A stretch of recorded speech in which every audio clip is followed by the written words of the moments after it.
दोस्तों नमस्कार। मैं अभिलाष अवस्थी अपने थर्ड एम्पायर कार्यक्रम में आपका स्वागत करता हूं, आपका अभिनंदन करता हूं और आपको शुभकामनाएं देता हूं।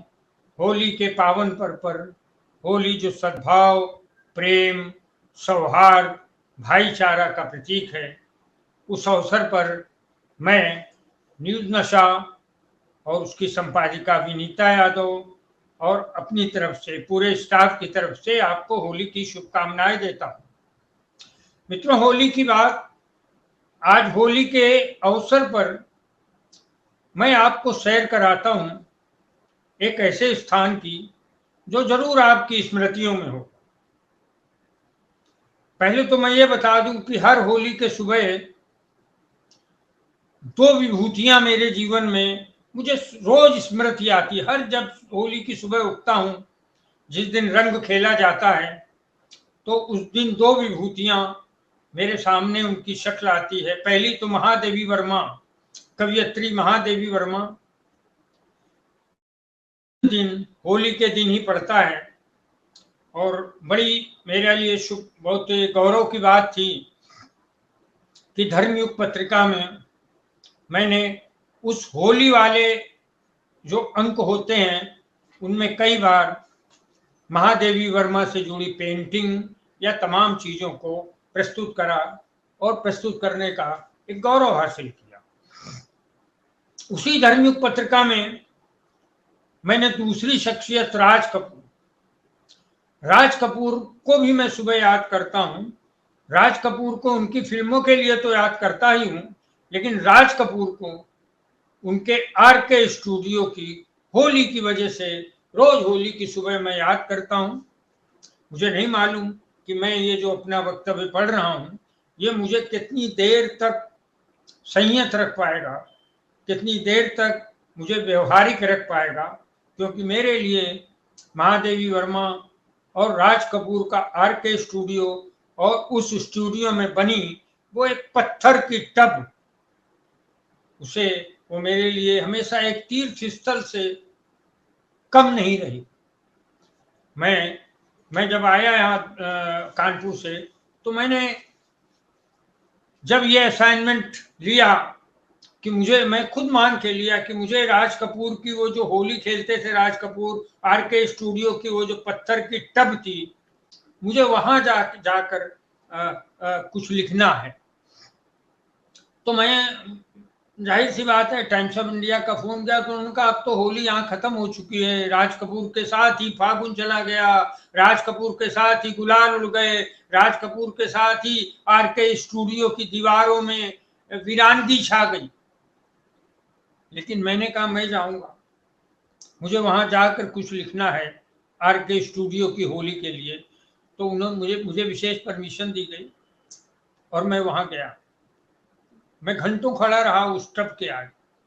वो टब, मैं थोड़ा इसको चलता हूं, मैं भावुक हूं, उसके पहले मैं आपको एक सूचना जरूर सी दे दूं कि 1950 में आरके स्टूडियो खरीदा था राज कपूर ने वो जगह, और 1953 में वहां टब बनी और होली शुरू हुई। लेकिन 1988 में राज कपूर की मृत्यु हुई और उसके बाद वहां होली बंद हो। हालांकि अभी एक साल पहले तो वो आरके स्टूडियो ही नहीं रहा। 17 फरवरी को आरके स्टूडियो बिक गया और पीरामल जो भी हुआ, गोदरेज प्रॉपर्टीज ने खरीदा।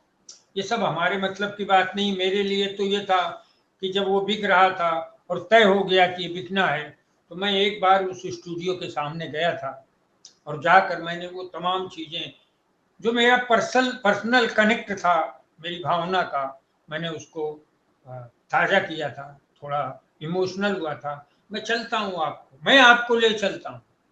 अभिलाष अवस्थी के साथ आप यात्रा करिए आरके स्टूडियो की और आरके स्टूडियो की उस टब। 1953 में ये पहला वर्ष था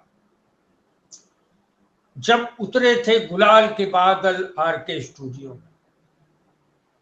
जब पहली बार घोला गया था सुर्ख लाल चटक रंग उस पत्थर की टब में,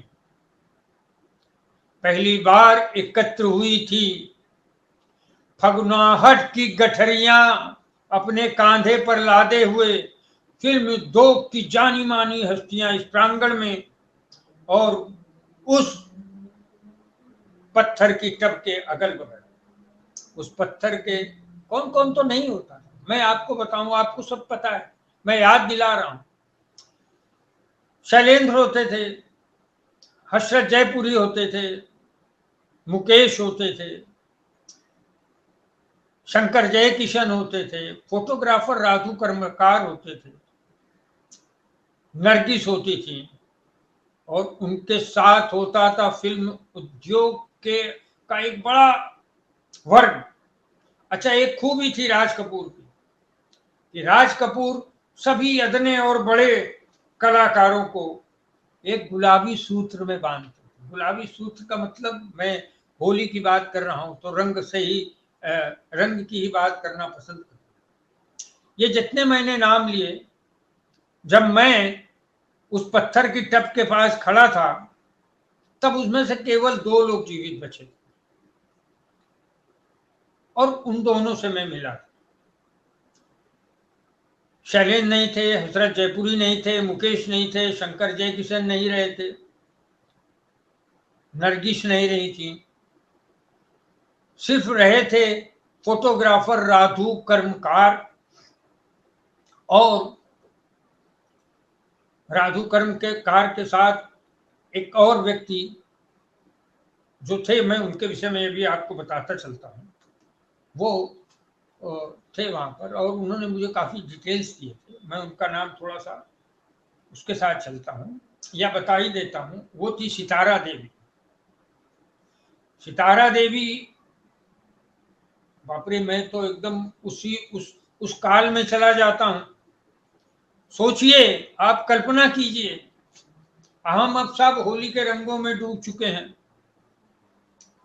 लेकिन जिस समय अभी थोड़ी देर में आपको चित्र दिखाई पड़ेंगे, उस टब का दिखाई पड़ेगा चित्र, उस टब का चित्र, उस टब को जैसे ही उससे रंगों से भरा जाता, जैसे उसमें रंग घोल दिया जाता, वैसे ही राज कपूर आते और उनके अगल बगल उनकी पत्नी कृष्णा होती, उनके अगल बगल नरगिस होती, उनके अगल बगल उनका परिवार होता, शंकर जयकिशन होते, और उसके बाद रंग घोलने के थोड़ा सा पहले टब की पूजा की जाती, पानी भर दिया जाता।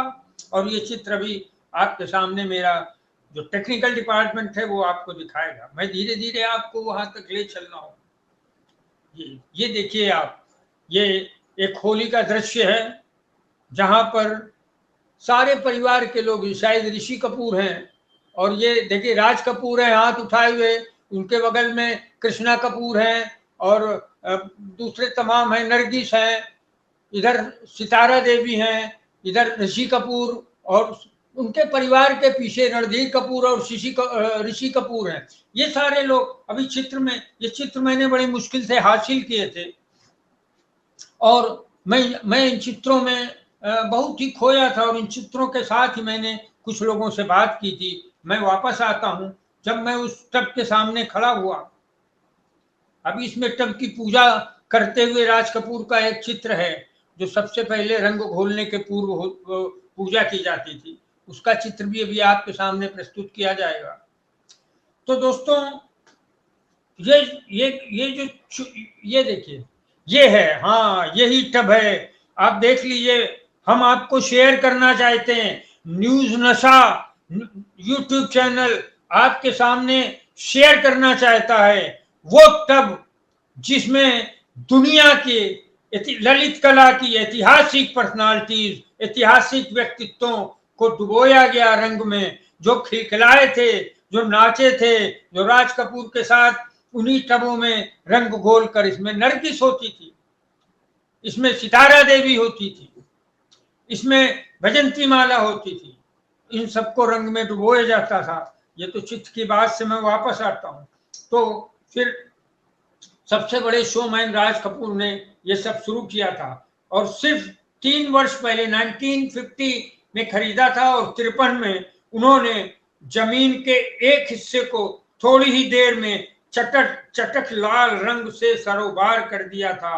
राज साहब के परिजनों ने, उनके मित्रों ने, और इस रंग ने जमीन के इस हिस्से और देहों को, देखिए मैं जो कहना चाहता था उस समय भी कहा और आज फिर कह रहा हूं, ये जो जमीन का हिस्सा अब नहीं मिलेगा कभी देखने को। वहां गोदरेज प्रॉपर्टी के फ्लैट बन गए हैं, हमें उनसे कोई शिकायत नहीं, मगर एक दुख है और मुझे लगता है पुरातत्व विभाग से, मुझे अपेक्षा होती है कभी कभी सरकार से कि सरकार में राजनेताओं को संग्रहण करने के लिए तो आपने जमीनें ले ली, आपने पासवान को जमीन ले ली, उनकी जमीन ले ली, उनके संग्रहालय बना दिए सरकारी जमीनों पर। क्या राज कपूर की आरके स्टूडियो क्या हिंदुस्तान के लिए एक संग्रहालय नहीं बन सकता था? आज फिल्म इंस्टीट्यूट, एसआरएफ, टीआईआई, एनएसडी, तमाम लोगों के स्टूडेंट एक तीर्थ स्थल की तरह राज कपूर के उस आरके स्टूडियो को विजिट करते, जहां पर सब कुछ होता, आर्काइव होता। फिल्म का जो आपने पूना में बना रखा वो यहां बन सकता था। कुछ करोड़, कुछ 100 करोड़ में बिका है, शायद 400 करोड़ में बिका है, गोदरेज प्रॉपर्टी ने खरीदा है। मुझे तब लग रहा था कि सरकार को चाहिए कि 450 करोड़ दे के ये सरकार ये अधिग्रहित करे और देश दुनिया भर के कलाकारों को ये समर्पित करे। काश के सरकारों के पास ललित कला के प्रति इतना प्रेम, इतना चिंतन, या रंग जो प्रतीक है प्रेम के, उनके और करीब जाने का, उनमें घुल मिल जाने का की चेतना होती। खैर अब तो घटना घट चुकी है। तो इस रंग ने जमीन के इस हिस्से उस हिस्से को ही नहीं बिगाया था, कुछ देह कुछ बदन को ही नहीं बिगाया था, बल्कि तमाम मन भीग गए थे। वर्षों वर्षों तक मन भीगे रहे। लोग वर्षों इंतजार करते, पूरा साल। और तो हम लोग तो कानपुर में थे, छात्र थे, लेकिन हम लोग सुषमा मैगजीन या दूसरी मैगजीन या कोई मैगजीन मायापुरी खरीद के देखते कि अब की आरके स्टूडियो की होली कैसे मनाएगी, वहां कौन कौन थे। और जब 1953 में पहली बार रंग घुला और सारी फिल्मी हस्तियां वहां डूबी रंग में, तो वास्तव में वो फिल्म इतिहास का एक अनूठा क्षण था। फिल्म इतिहास का नहीं, भारतीय समाज का भी था अनूठा रंग। इसको डिस्कस भी करना चाहिए इस देश के लोगों को। लोग कहते हैं कि मुस्लिम रंग नहीं खेलते, उसमें नरगिस डूबती थी, सोचिए, उसमें हसरत जयपुरी डूबते थे। वाह राज कपूर, तुम एक सेकुलरिज्म के बड़े प्रतीक थे। आप केवल एक बड़े शोमैन ही नहीं थे, रातें दसों दिशाओं से कहेंगी अपनी कहानियां, हम न रहेंगे तुम न रहोगे, फिर भी रहेंगी निशानी। राज कपूर का ये गीत मुझे अचानक याद आया, और राज कपूर नहीं है, लेकिन कम से कम उनकी निशानियों को तो रखना था। मैं नहीं कहूंगा, राज कपूर के घराने के तीनों भाई हैं, तीनों भाई कर सकते थे कोशिश कि नहीं बिके, उसको संग्रहालय बनाया जाए। उससे ज्यादा जिम्मेदारी सरकार की थी। अब चूंकि हम डायरेक्ट उसमें नहीं जुड़े, इसलिए हम सिर्फ सलाह ही दे सकते हैं। तो जो 1953 में वहां की जो जमीन भीगी थी गुलाल से, जो जमीन भीगी थी टेसू के फूलों से, वो जो टब के पत्थरों पे उभर आए थे तमाम रंग, वो 1988 तक चले। 53 से शुरू हो 88 तक थे राज कपूर। मैं वहां तक आऊंगा। तो त्योहार उसी शाम तक चला था, रंगों का यह त्योहार, और उस होली से शुरू हुआ सिलसिला। कितने वर्षों तक चला मैंने आपको बताया, वर्षों नहीं थमा, बहुत वर्ष चलता रहा। लोग महीनों से शुरू हो जाते, यार जाना नहीं है, होली है आरके स्टूडियो में। और राज कपूर, लेकिन एक चीज हो रही थी कि हर होली में, देखिए मैंने बहुत स्टडी किया है उसका, मैं उस पर एक पूरी पुस्तक लिखना चाहता हूँ राज कपूर की टप पर, केवल वो टप पे ही लिखना चाहता हूँ। अब देखिए कब वक्त मिलता है और कब पुस्तक लिखने बैठे। और राज कपूर पे भी मेरा पर्सनल रिसर्च है। मैं क्यों गया? मैं धर्मयुग पत्रिका में काम करता था, उप संपादक था, और मेरी ख्वाहिश थी, मैंने जानबूझ के मांगा कि मुझे उस टब पर लिखना है और उस टब के पास खड़े होकर लिखना है। वो टब जो हमारी स्मृतियों में थी, हमने कभी नहीं देखी थी। वो टब जिसके लिए हमारी कल्पना थी कि प्रेम के जो मसीहे हैं, शैलेन, हसरत जयपुरी, ये जो प्रेम के संदेश वाहक थे, वो वहां पर रहे। जब मैं गया था उस पे पास, तो मैं मित्रों आपको बताना चाहता हूं, मैं अकेला था, मैंने छोड़ दिया था स्टाफ को, मैंने कहा मुझे अकेले जाना, जो मेरे लिए तो तीर्थ की तरह था। और जब मैं वहां गया तो मैंने देखा, मुझे दुख हुआ, उसके अंदर जो पानी था वो ऐसा लग रहा था काला हो गया। और उस टब की दीवारों में, मैंने बात कही रणधीर कपूर से ये बात मैंने उस समय कही, हमने कहा कम से कम टब के लिए तो एक आप सर्वेंट रख सकते। और भी लोग थे वहां पर, क्योंकि मैंने कई घंटे गुजारे थे वहां पर। वो जो पत्थर की दीवारें थी, उनमें काई लगी थी। बताइए, जहां इतिहास लिखा जा गया है 53 से और 88 तक, वहां पर। लेकिन चलिए, ये जीवन अपने परम सत्यों की ओर चलता है, प्रकृति के साथ चलता है। धीरे धीरे होली की चमक बढ़ती गई, टेसू के फूलों के रंग की जो है मात्रा बढ़ती चली गई, चटक गुलाबी रंग घोला जाने लगा।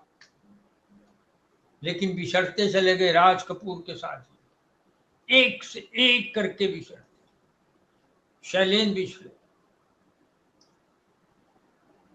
जय किशन बिछड़े, और मुकेश की मौत हो, और नरगिस की मौत हो।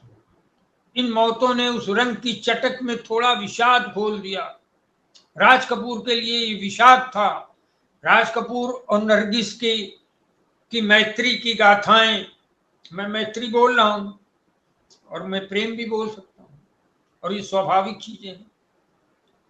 राज कपूर और नरगिस की प्रेम कथाओं के प्रतिबिंब हमें दिखाई पड़ते हैं राज कपूर की कहानियों में, राज कपूर के फिल्मों में। तो जिस ये बिछड़ते चले गए, शैलेन, जय किशन, मुकेश, नरगिस, इनकी मौतों ने राज कपूर को तोड़ा जरूर, लेकिन ऐसे में पत्थर का वो टब पत्थर हो तो जाता था। देखिए, मैं इस शैली में मैंने ये बात कही कि ऐसे में पत्थर का वो टब पत्थर ज्यादा हो जाता था और रंग कम हो जाता, वो रंग कम था। मुझे तो वो टब रंग दिखती थी, लेकिन जब मृत्यु होती थी जिस साल, उस साल की होली में वो टब पत्थर बन जाता था। लेकिन 1988 के बाद वह टब सिर्फ पत्थर ही हो गया, बिल्कुल जड़। राज कपूर के जाने से सिर्फ वो टब, पता नहीं वो टब कितने बार रोया होगा, वो वहां की जमीन कितने बार सिसकी होगी। राज कपूर की मौतों से इस पूरे देश का जो है कलाकार बहुत ही व्यथित हुआ था। तो उस टब ने शायद स्वयं ही रंगीन होने की इच्छा त्याग दी थी। राज कपूर की मौत के बाद उस टब ने बोला, मुझ पर रंग मत घोलो, अब मेरा जनक ही चला गया, जिसने इस टब को बनाया, जिसने इसमें पहली बार गुलाबी रंग भरा, जिसने इसमें हिंदू मुस्लिम सिख ईसाई पूरे हिंदुस्तान के सौहार्द और प्रेम और व्यक्तित्वों को डुबोया। आज जब मेरा निर्माता ही नहीं है, तो अब मुझ में रंग मत भरो, शायद ये कह रही थी। और 1988 से 19 थोड़े कितने वर्षों तक वो तब सिर्फ रंगीन होने से इनकार कर दिया। मैंने बोला था, मैं जब गया था तो उसमें काई जमी थी और उतर आया था एक कालापन उस टब के पत्थरों में। 1988 में राज कपूर की मृत्यु के बाद उस तरफ रंग ही नहीं गए, उस तरफ फूल ही नहीं खिले। मैंने तो आसपास घूमा, काफी देर घूमता रहा, उधर क्यारी भी नहीं बची थी जहां पर रंग का फूल उठ जाए। वाह राज कपूर! और मैं तो बोलता हूं, फिर कोसता हूं उन लोगों को जिन्होंने उस टब को, वो टब और आरके स्टूडियो इस मुल्क के लिए एक धरोहर थी, जिसे उन्होंने चले जाना दिया। खैर, टेसू के फूलों के एक वृक्ष की धीमी मौत उसी वर्ष देखी थी राज कपूर। ओहो, आर के स्टूडियो की दीवारों ने उसी वर्ष देखा था हवा ने ढफलियों से निकले संगीत को सहमते और थमते थकते हुए फागों के राग। उसी 1988 में सारे फाग थम गए, सारे राग थम गए, ढफलियों से निकले सारे संगीत सब थम गए थे, रुक गया 1988 में। मैंने इसका शीर्षक ही दिया, राज कपूर के साथ ही गया फागुन। सिर्फ राज कपूर के साथ फागुन आरके स्टूडियो से ही नहीं गया, बल्कि फिल्म इंडस्ट्री का गौरव था, वहां से भी चला। तो ये इस ढंग से मैं ढफलियों से निकले संगीत के सहमते और थमते थकते हुए फाग के राग खत्म हुए। अब यहाँ ऐसा कुछ भी नहीं होगा और दोस्तों फिर कभी नहीं होगा। हाँ, सचमुच नहीं होगा। ये मैंने पूछा जब, देखिए ये मेरा ऐसा ही प्रश्न था। और मैं जब आर के स्टूडियो गया था तो वहां मैंने फोन भी किया था, वहां से राधु कर्मकार को, अपने धर्मयुग पत्रिका से ही, और मैंने रणधीर कपूर को भी फोन किया था कि कृपया आप मुझे स्टूडियो में मिलिए, मैं स्टूडियो की टब के विषय में कुछ लिखना चाहता हूँ और ये हो सकता है। तो और मैंने बात की, उस समय रणधीर कपूर आ गए थे आर के स्टूडियो। तब मैंने उनसे पूछा, क्या अब कभी ये नहीं होगा ऐसा? क्या कभी इस टब में अब होली नहीं होगी? अब कभी फिर रंग नहीं घुलेगा? तो रणधीर कपूर ने विशाल शूटिंग, वो एक हॉल में मुझे ले गए थे, विशाल शूटिंग हॉल के एक कोने की ओर देखते, आखिर उनके पिता थे और वो बड़े पुत्र थे, उनके तो बहुत सारे अनुभव मुझे पता है कि, तो उन्होंने बताया कि रणधीर कपूर ने मतलब लगभग रोता क्या मतलब, सिसकते हुए, चेहरा लाल वैसे भी है था उनका उस वक्त। उन्होंने कहा, नहीं, पापा जी के बिना हम होली की कल्पना भी नहीं कर सकते। वाह, ये रणधीर कपूर ने बोला। बहुत सारी बातें हमारी, तो मैंने कहा, तो क्या आपके परिवार वालों ने मना कर दिया होली मनाने के लिए? आपके परिवार ने मना कर दिया? पूरी फिल्म इंडस्ट्री आती है, उनके दोस्त आते हैं, उनके दोस्तों के बच्चे हैं, जो शैलेंद्र के बच्चे हैं, शैलेंद्र के बेटे शैली शैलेंद्र, और उनकी तो पुत्र वधू मुझे अभी कल ही मिली, शैली शैलेंद्र की पत्नी, और उनकी भी बेटी जो एडवोकेट है, वो कल ही मिले थे। तो हमने कहा, आपका पूरा परिवार? भाई आप तो भरा पूरा परिवार है, राज साहब ही नहीं है, लेकिन और तो हैं लोग सब, आपका आर के पूरा कपूर खानदान पूरी फिल्म इंडस्ट्री में मशहूर है, बड़ा परिवार है, बल्कि एक मोनोपोली है उनकी। तो कहे, नहीं नहीं, हमारी फैमिली ने नहीं मना किया। एक्चुअली किसी ने किसी से कुछ नहीं कहा, ये बड़े दर्द में वो बोले थे रणधीर कपूर, और मैंने इसको बड़े अंदर तक फील किया। होली खत्म, राज कपूर खत्म हुए, उनकी मौत हुई, तब रणधीर कपूर से मैंने जो बात कर रहा था, एक हॉल के कॉर्नर में बैठ, उन्हीं का आर के स्टूडियो, कई बड़े बड़े हॉल है वहां। तो उन्होंने कहा, देखिए किसी ने किसी से कुछ नहीं कहा, बस अपने आप ही सब कुछ बंद हो गया। उनके इस वक्तव्य में ऐसा लग रहा था जैसे घनानंद के छंद छुपे, जैसे बिहारी के दोहों ने कहीं पर सर पटक कर जान दे दी हो उसी टब के दीवारों पर।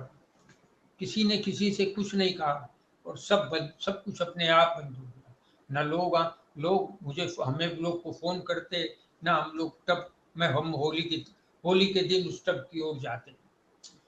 अपने आप ही सब कुछ बंद होगा, उत्सव की सारी योजनाएं स्थगित हो गई और भावुक हो जाते हैं रणधीर कपूर। हमारी उनसे मुलाकात एक फिल्म की शूटिंग के दरमियान हुई थी। उनके चेहरे पर मेकअप था, रूज का तमाम गुलाबीपन, और उनके गुलाबी हुए चेहरे पर टकी दो आंखों में थोड़ा सा बेरंग पानी तैर जाता है। पुत्र थे, बड़े पुत्र, और मैंने उस वक्त ये पंक्तियां लिखी कि रूज से लगे गुलाबी चेहरे पर, उनकी आंखों से बेरंग पानी, कुछ अश्क कुछ अश्रु बह उठे थे।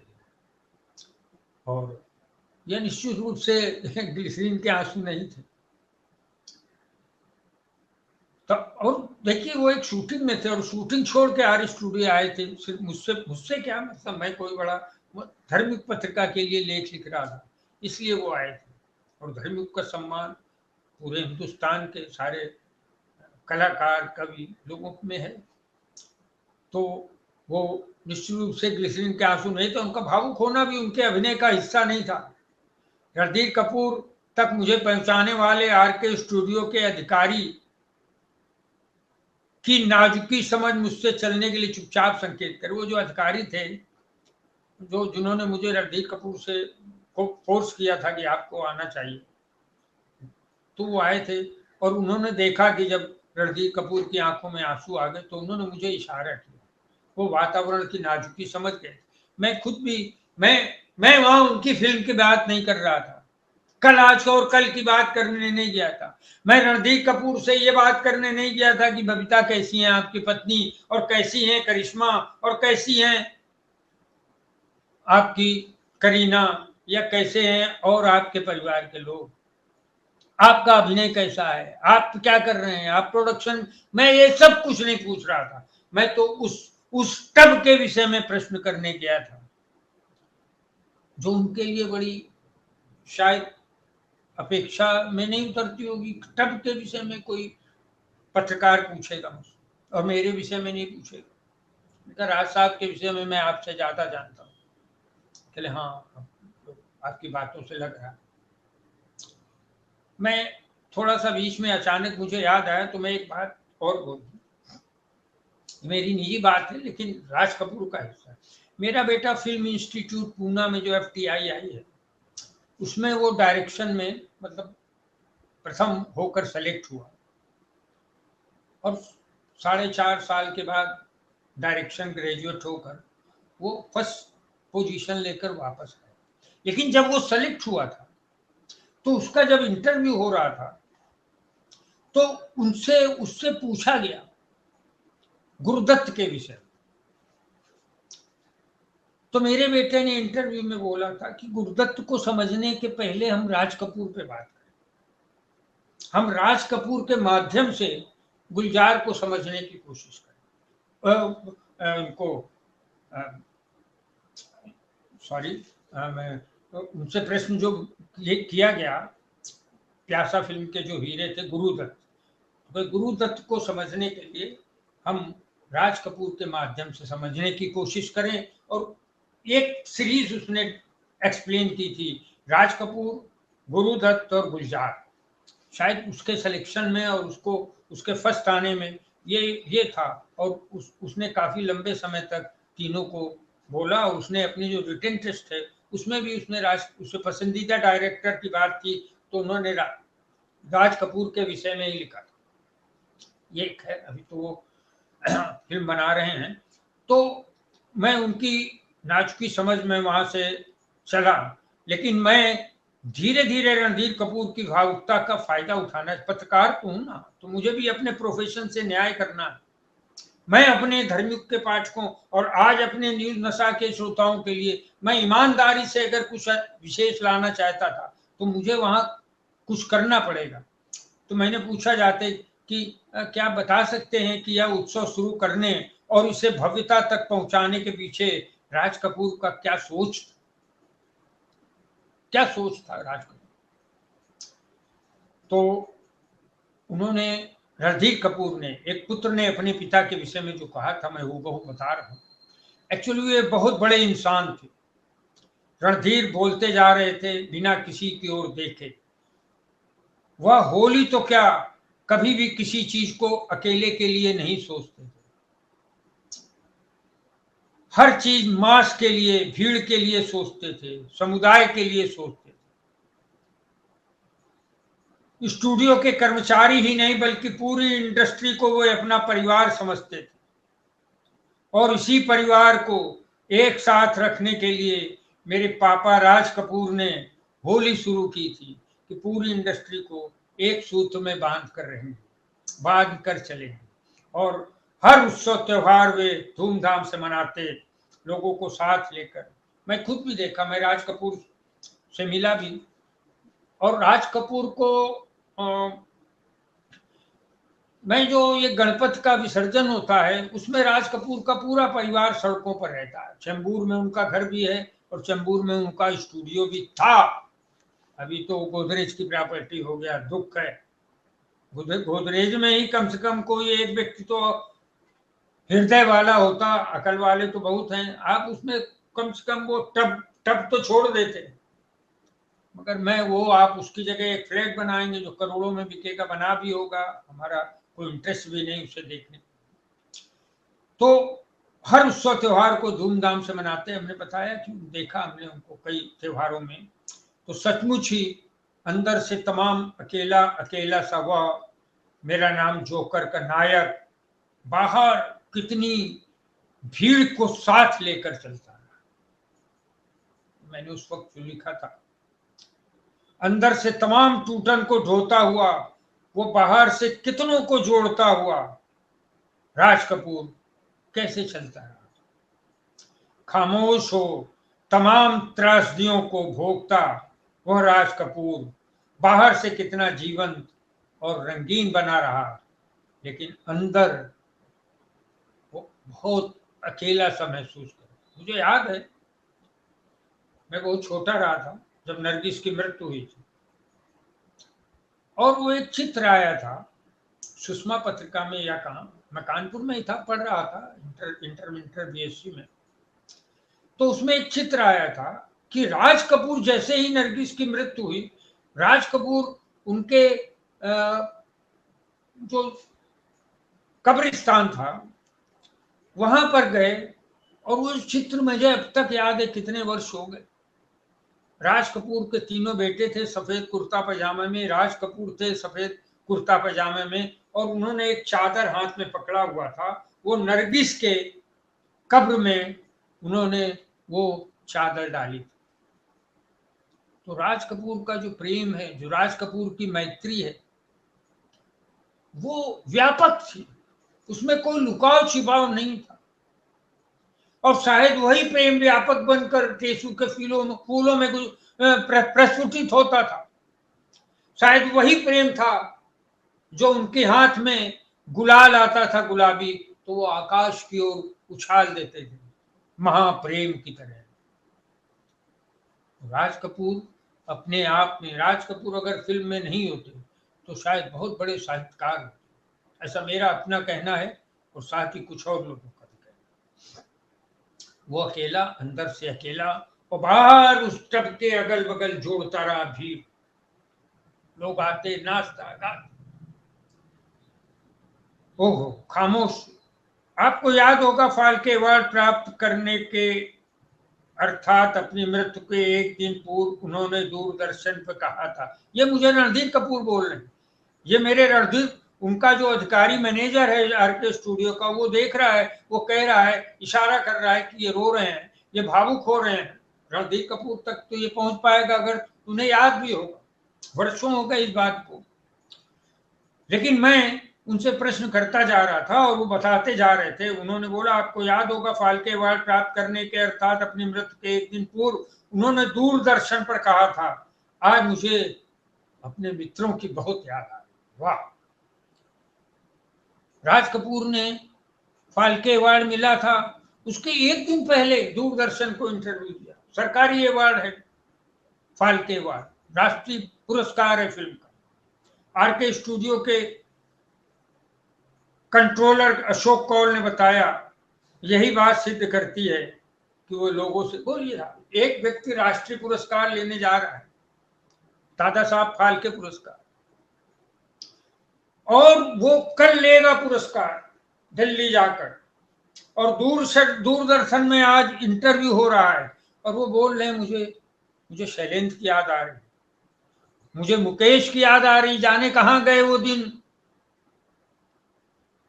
मुझे शैलेंद्र की, मुझे हसरत जयपुरी की याद आ रही है, मुझे याद आ रही है तमाम नरगिस की, या पद्मिनी भी उनकी कई फिल्मों में हीरोइन रही हैं, वैजंती माला रही हैं, हर दिल जो प्यार करेगा वो गाना गाएगा। राज कपूर का व्यक्तित्व रिफ्लेक्ट होता था उनकी फिल्मों में।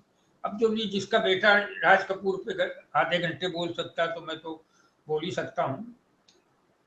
तो ये उन्होंने बोला, हमको अशोक कौल ने बोला कि देखिए ये बात सिद्ध होती है कि वो लोगों को अपने से कितना जुड़ा महसूस करते थे। उन्हें इतना बड़ा अवार्ड मिल रहा था मगर याद वो अपने मित्रों को कर रहे थे। क्यों? वो ये समझ रहे थे कि ये जो राष्ट्रीय पुरस्कार मुझे कल मेरे हाथ में आएगा, इसके पीछे शैलेंद्र है, नरगिस है, शंकर जयकिशन है, राधु कर्मकार तो थे, जीवित थे, मैंने उनसे बात की, मैं वो भी आपको बताता। हो सकता है वीडियो बड़ा हो, ऐसे वीडियो हमेशा नहीं बनते हैं। तो उन्होंने बताया कैसे इंटीग्रेटेड थे। होली तो मिलने जुलने जोड़ने का त्योहार था। जब किसी व्यक्ति के मूल में ही जुड़ने का भाव हो तो वह व्यक्ति ऐसे त्योहारों के साथ कितना जुड़ाव रखता होगा। अशोक कौल साहब ने ये मुझे बोला। वस्तुतः वो जिंदगी को बहुत ही शिद्दत से महसूस करते थे। छोटे बड़े की तमाम दूरियां उन्होंने तोड़ दी थी। अब मैं आपको बताऊं, अक्सर इस स्टूडियो के पास ही एक रेस्तरां है, यह अशोक कौल ने मुझे बताया। मैं भी इतने वर्ष बाद उसको पढ़ भी रहा हूं, मुझे याद आ रहा है सब।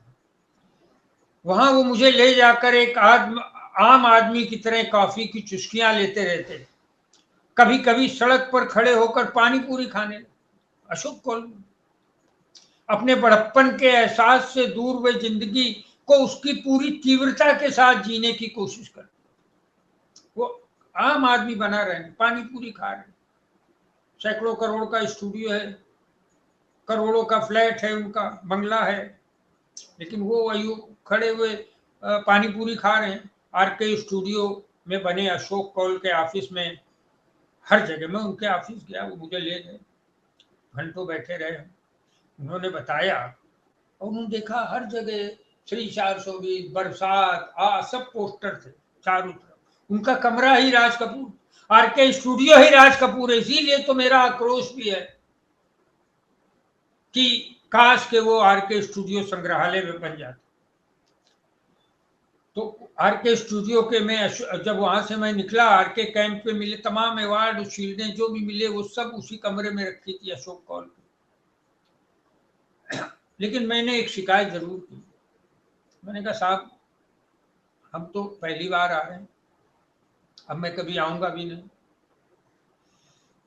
लेकिन इतना, हालांकि उसके बाद मैं एक बार गया, जब 17 फरवरी को 23 को आरके स्टूडियो बिक रहा था, उसके एक दिन पहले मैं वहां गया।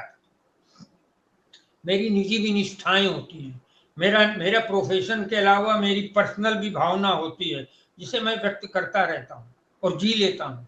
तब मैं गया था आरके स्टूडियो की उस टब को आखिरी सलाम, राज कपूर की स्मृतियों को आखिरी सलाम कर।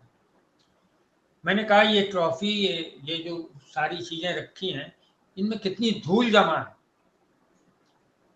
ये धूल की परतें, मुझे पता है इन किताबों पर शेल्फ में रखे तमाम ये अवार्ड्स को बहुत महीनों से छुआ ही नहीं गया है। ऐसा क्यों है अशोक कौल साहब? मुझे मालूम है अब यहाँ कभी, अभी तब तो भी मैंने देखा, अब क्या कभी होली हो सकती है यहाँ जब आप अवार्ड्स में और इन चीजों में धूल जमी है? थोड़ी थोड़ी धूल, मतलब ऐसा नहीं था जैसे आज डस्टिंग नहीं की गई या कुछ भी। तो अशोक कौल ने बोला कि मुझे भी लगता है हम सब बहुत दुखी हैं, आरके स्टूडियो वीरान हो गया है। राज कपूर के ना होने से सब टूट गए हैं, उनके बच्चे भी टूट गए हैं, हम सब भी टूट गए हैं। ये दीवारें भी रोती हैं, ये छतें भी रोती हैं, यहाँ का एक एक एसी, यहाँ का एक एक पंखा, यहाँ का एक एक गमला, ये सब जैसे चीखते हैं कि कहाँ है हमारे राज साहब। और अशोक कौल की कुर्सी के पीछे की दीवार पर एक खस्ता हुआ राज कपूर का चित्र था। खैर उस पर धूल नहीं थी। मैं धूल की बात जो बोल रहा हूँ ये मैं अपने अर्थों में ज्यादा बोल रहा हूँ। धूल का मतलब होता है धूल के पीछे की चीजें, यानी एक अतीत।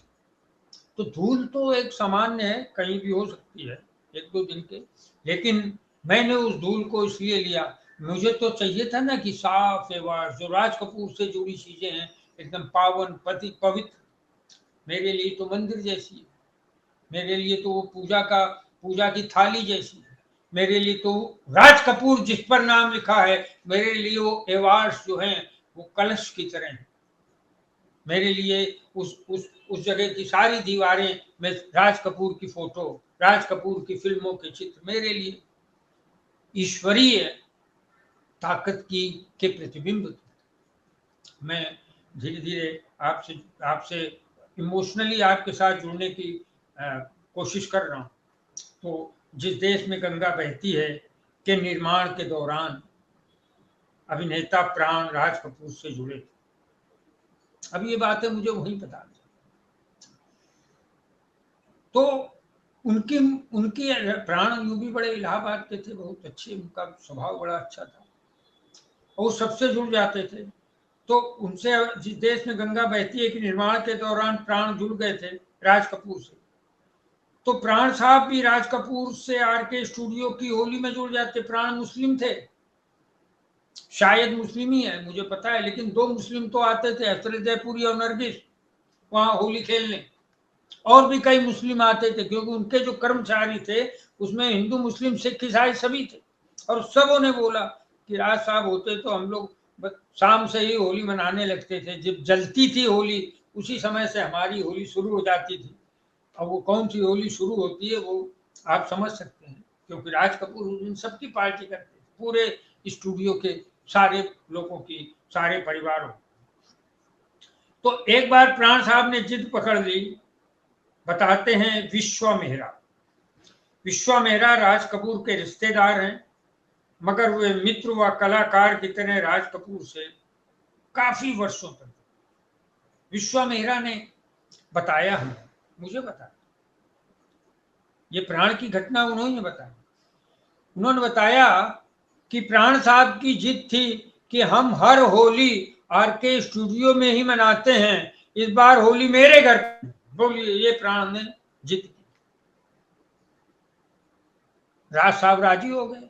फिर क्या था, होली के दिन पूरा काफिला चला स्टूडियो से बैंड बाजों के साथ, नाचते गाते, रंगे पुतले चेहरे, सड़क पर लोगों के कुतूहल का विषय बन गए। यह काफिला प्राण साहब के घर पर पहुंच गया और फिर जमकर रंग चला, होली के हंगामे हुए, नाच गाना हो। ये विश्वा मेहरा, उनके रिश्तेदार राज कपूर के। विश्वा मेहरा आरके स्टूडियो की नींव पढ़ने के समय से ही राज कपूर के साथ रहे। यहाँ होली की शुरुआत का महत्वपूर्ण कारण वो उन्होंने बताया मुझे, विश्वा मेहरा। अब पता नहीं वो हैं कि नहीं है, है ना। उस समय लोगों के पास फ्लैट थे। अब उन्होंने बड़ा संकुचित कारण बताया जिसे मैं लिखना नहीं, मुझे जमा नहीं था, लेकिन उनके हर व्यक्ति की सोच अपनी अलग है। हर व्यक्ति जो है राज कपूर के एवार्ड्स को पूजा के कलश नहीं समझ सकता, मैं समझता हूँ। मैं राज कपूर को एक विभूति की तरह मानता हूँ, लोग नहीं मान सकते। मुझे वो दृश्य फोटो याद है 40-50 साल पहले का, जब बच्चे रहे थे हम, कि किस तरह नरगिस की कब्र में अपने बच्चों को लेकर गए थे और उन्होंने चादर एक सफेद उनको उठाया। तो खैर, विश्वा मेहरा ने बताया उस समय लोगों के पास फ्लैट थे, बंगले तो थे नहीं। होली खेलने के लिए चाहिए खुला और बड़ा स्थान। राज साहब ने स्टूडियो के कर्मचारियों और कलाकार मित्रों की समस्या को हल कर दिया, स्टूडियो में होली शुरू करवा दी। फिर टोलियों में आने लगे लोग, VR चोपड़ा, FC मेहरा, सभी तो ग्रुपों के साथ आते और मजाक के मूड में वे साहित्यिक सा वाक्य बोल जाते थे। अब आप ही बताइए, चारों तरफ बंद, ऐसी खुली जगह कहाँ उपलब्ध थी उस समय। ये विश्वा मेहरा ने बताया। इसमें मेरे प्यार करने की बात थी कि FC मेहरा भी आ रहे हैं और वहां पर और दूसरे तमाम लोग टोलियों में आ रहे हैं, VR चोपड़ा आ रहे हैं, यश चोपड़ा आ रहे हैं, उनके भाई, ये सारे लोग। अरे राज, मैं बता तो रहा हूँ, मैं 37 साल से मुंबई में हूँ। आरके स्टूडियो मतलब फिल्म इंडस्ट्री की होली का मतलब आरके स्टूडियो की होली थी। अब मैं नहीं फोर्स कर सकता था आरके कपूर खानदान को कि आप, राज साहब नहीं है, उनकी श्रद्धांजलि में ही आप होली करें, वो बड़े निजी मामले होते हैं, ऐसे में बोलना ही नहीं चाहिए था। मैंने कोशिश की थी कि होली फिर से हो, मैंने अपने निवेदन विभिन्न तरीकों से, पत्रकार हूँ तो कह सकता था, लेकिन मुझे लगा कि वो अपने आप सब बंद होता चला गया। कभी कभी प्रकृति भी करती है, कभी कभी प्रकृति भी जो है प्रेम के लिए व्यक्तित्व पैदा कर देती है। उन व्यक्तित्वों के साथ ही पूरा का पूरा इतिहास चला जाता है, खत्म हो जाता है। फिल्म इंडस्ट्री में प्रेम का प्रतीक होली, उसकी शुरुआत की थी बड़े ढंग से तो राज कपूर ने, और जब राज कपूर चले गए, मैंने बताया, मैं थोड़ा आगे ले चलता हूँ। बंबई के उपनगर चंबूर में एक बड़े फाटक के पीछे चुनी गई 4 दीवारों के बीच में घिरी जगह का नाम है आरके स्टूडियो। होली के दिन इन दीवारों पर चढ़कर लटक कर हजारों लोगों ने आरके स्टूडियो की फर्श पर सुर्खलाल रंग से लिखी प्रेम की इबारत और उमंग के गीतों की भाषा पढ़ी है। उसमें लटकते थे, देखते थे, अरे वो देखो वो आई नरगिस है, वो है बैजंती माला है। लोग उतर उतर के जाते थे। लोग जनता दीवारों पे बैठ कर देखती थी। राज कपूर किसी को मना नहीं करते। राज कपूर सर्वहारा वर्ग का व्यक्ति, राज कपूर बड़े कलाकार थे, शोमैन थे। लेकिन अभी मैं आगे बताता हूं उनकी कथा, उनके स्टूडियो, उनके कर्मचारियों से उनके रिश्ते क्या थे। जिसने, मैं तो कहता हूँ मेरी जिंदगी के बहुत सारे सौभाग्यशाली क्षणों में एक वह भी है जब मैं कई घंटे आरके स्टूडियो में एक फ्रीडम के साथ रहा। मैं भी कोई चीज छू सकता हूँ, कोई चीज ले जा सकता हूँ, कुछ भी कर सकता हूँ।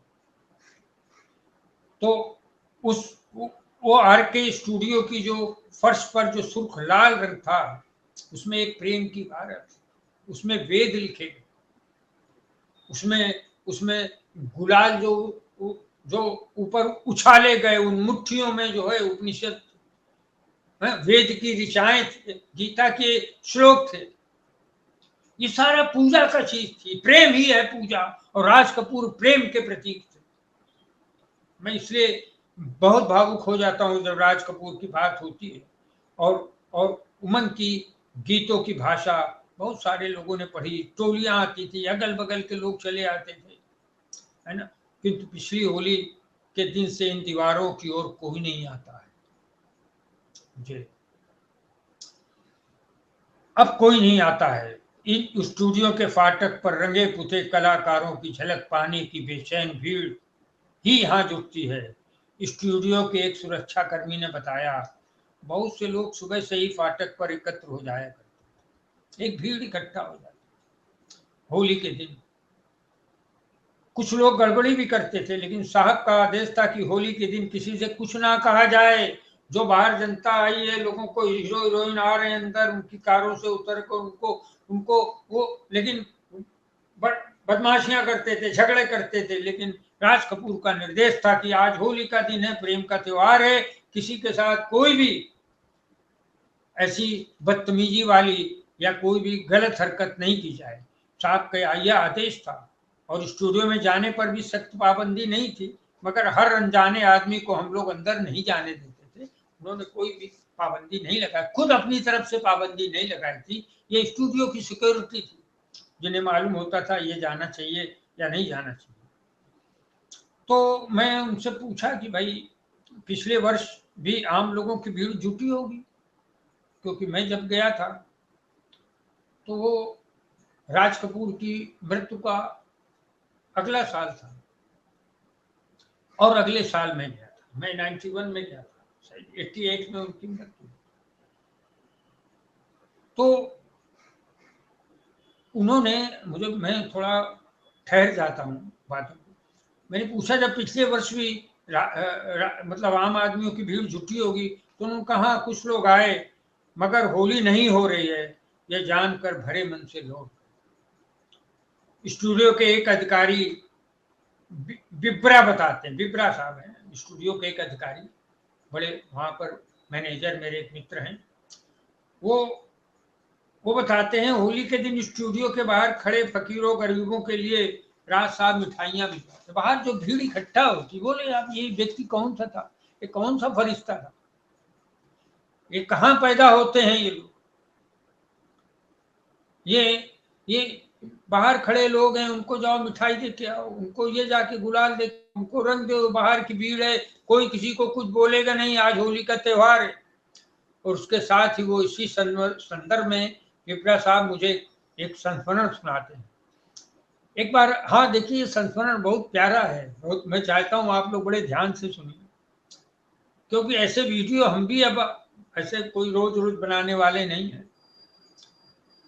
तो विप्रा साहब मुझे बताते हैं, एक बार हम लोग कोल्हापुर से मोटर कार से बंबई वापस लौट रहे थे। रास्ते में एक जगह कुछ गरीब लोगों का लंगर चल रहा, जगह पर कुछ गरीब लोगों को खाना खिलाया, जमीन पे बैठा के खाना खिलाया जा रहा, कपड़ा बिछा कर। मैंने डिटेल में पूछा था उनसे, शायद कोई मंदिर था बगल में, तो कुछ लोग गरीबों को भोजन करा रहे थे। राज कपूर साहब ने अचानक कार रुकवाई और उन्हीं के बीच में जाकर बैठ गए और भोजन करने लगे। बोलिए, 400 करोड़ का उसका वो बिका है स्टूडियो। मतलब ये अर्थ में, पैसे में तो राज कपूर की पैसे के टर्म में बात भी नहीं की जा सकती। तो वो जाकर उन्हीं गरीब और फकीर जो भीख मांगते रहे, उन्हीं के बीच जाके बैठ गए और खाना खाने लगे। सब आश्चर्य में पड़ गए। राज कपूर कोई ऐसा तो था नहीं कि एमएलए एमपी थे जिनको लोग जाने, ऐसा नहीं। तो वो बड़े नामचीन आदमी थे, वो करोड़ों की पसंद थे, अरबों की पसंद थे। रूस में तो मेरा जूता है जापानी एक एंथम की तरह है राज कपूर का गीत। रूस में जितनी लोकप्रियता राज कपूर की रही, उतनी तो कहीं कभी नहीं रही, किसी भी कलाकार की विदेश में नहीं रही। उसके भी कई संस्मरण हैं। मैंने बोला ना, कुछ किताब मुझे लिखनी है, लेकिन अभी देखता हूँ क्या। तो भोजन के लिए राज साहब बड़े उत्साहित हुए, कुछ देर उनके साथ रहे, खाना वाना खा लिए, और उस समय उन्होंने उनको 500 रुपए दिए। जाते लौटते समय उनको 500 रुपए। हालांकि वो जब की बात है, वो 500 रुपए तो बहुत होते हैं। तो ये विप्रा साहब ने मुझे बताया कि वो आम सर्वहारा के व्यक्ति थे, वो किसी के भी साथ जुड़ जाते। मेरे कानपुर के एक गायक मित्र हैं, राकेश सक्सेना, तो वो अक्सर मुझे कहते हैं, यार मैं तुमको जिंदगी भर नहीं भूल सकता।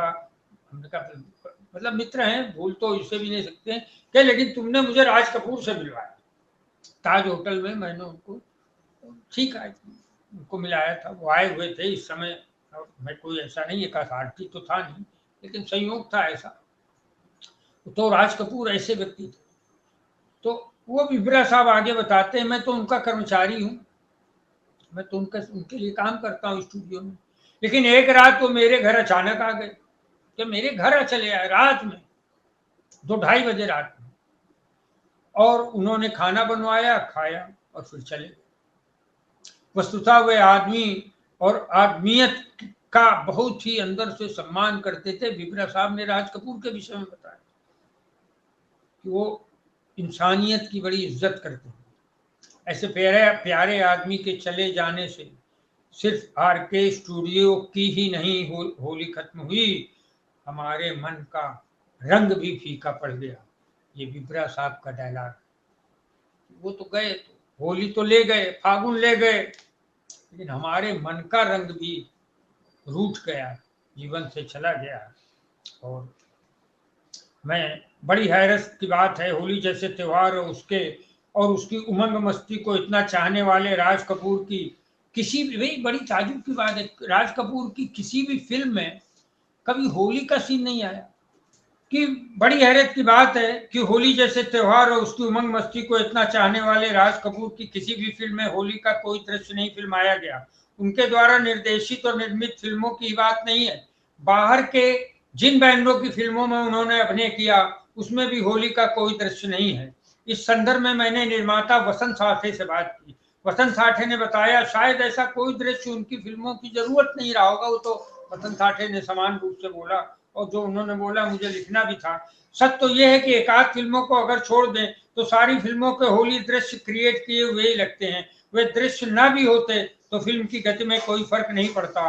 और फिर आवारा फिल्म से भारतीय फिल्म क्षेत्र को सेट आवारा फिल्म से भारतीय फिल्म को सेट की भव्यता से परिचित कराने वाले राज कपूर को किसी भी पटकथा में होली का दृश्य रखवाना कहाँ मुश्किल होता।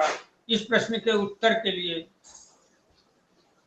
राज कपूर की फिल्मों के लेखक जैनेन जैन से तमाम कोशिशों के बावजूद मुलाकात संभव नहीं हो पाई उस समय। तो मगर मैं देखिए ये बोलता हूँ कि ये बसंत ठाठे साहब ने उस समय उत्तर दिया था। अब चूंकि मैं धर्मयुग जैसी पत्रिका की ओर से जाता था तो मैं बहस नहीं कर सकता था।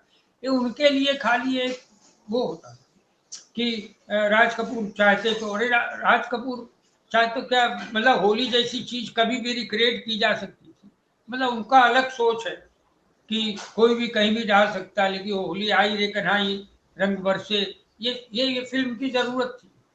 किसी भी फिल्म के इंटेंसिटी को और बढ़ाने के लिए त्योहार और होली जैसे प्रेमपूर्ण त्योहार के रंग बरसे भीगे चुनर वाली, इस फिल्म ने सिलसिला फिल्म को की गति को, इंटेंसिटी को आगे बढ़ाया।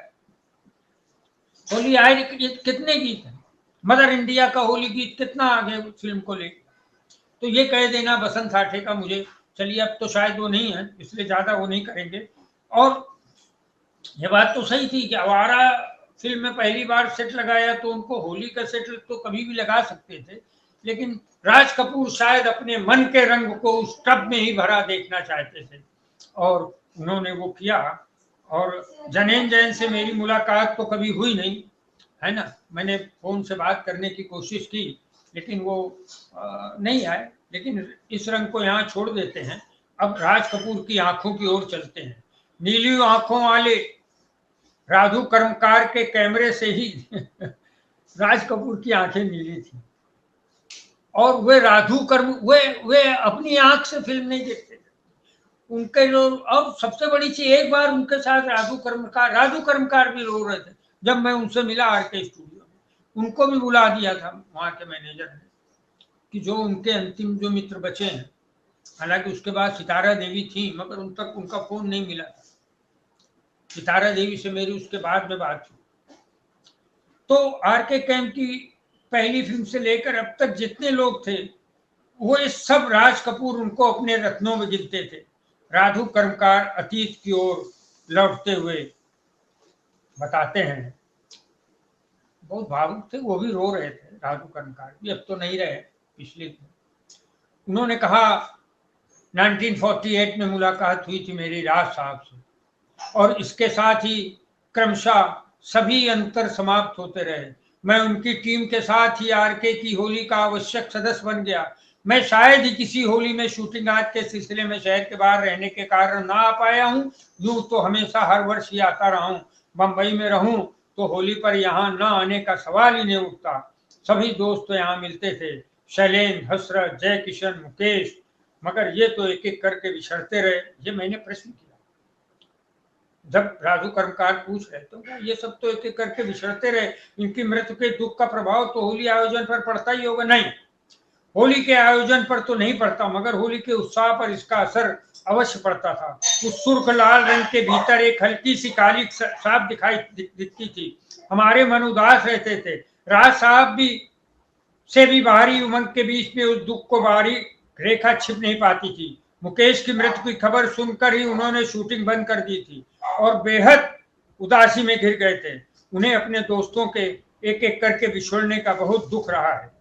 कितना खुशनुमा माहौल रहता था यहाँ होली के दिन। शैलेंद्र अपनी कविताएं पढ़ते, हसरत जयपुरी अपने गीतों की तान छेड़ते, उधर सितारा दी अपने पाँव के घुंघरू झनकाने लगती। हम एक उत्सव को जीते थे यहाँ।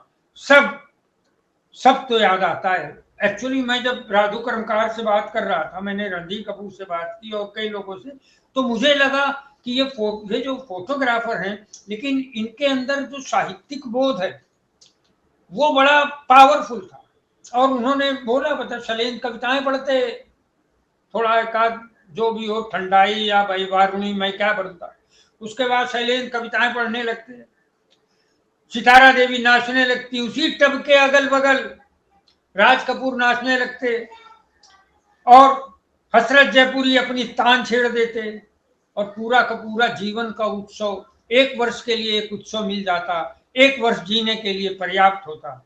अब नहीं मनाते होली, नहीं, बिल्कुल नहीं, पिछले वर्ष भी नहीं और शायद अब कभी नहीं। स्टूडियो में घुसते हुए कुछ महसूस होता। राधु कर्मकार ने बड़े दुखी होकर, स्टूडियो में घुसता हूँ, आपसे मेरे फोन गया कि आप आ रहे हो, तो मैं स्टूडियो में आया तो मुझे बड़ा अजीब सा लग रहा था, क्योंकि स्टूडियो में आओ तो ये फीलिंग होती है कि राज साहब नहीं है, राज साहब नहीं है तो उनसे जुड़ा बहुत कुछ नहीं है, होली नहीं है। तो खैर यूं तो काम के सिलसिले में शूटिंग में यहाँ आता रहता हूँ। हाँ, जब उस रंग के टप के पास से गुजरता हूँ तो बहुत कुछ महसूस करता हूँ।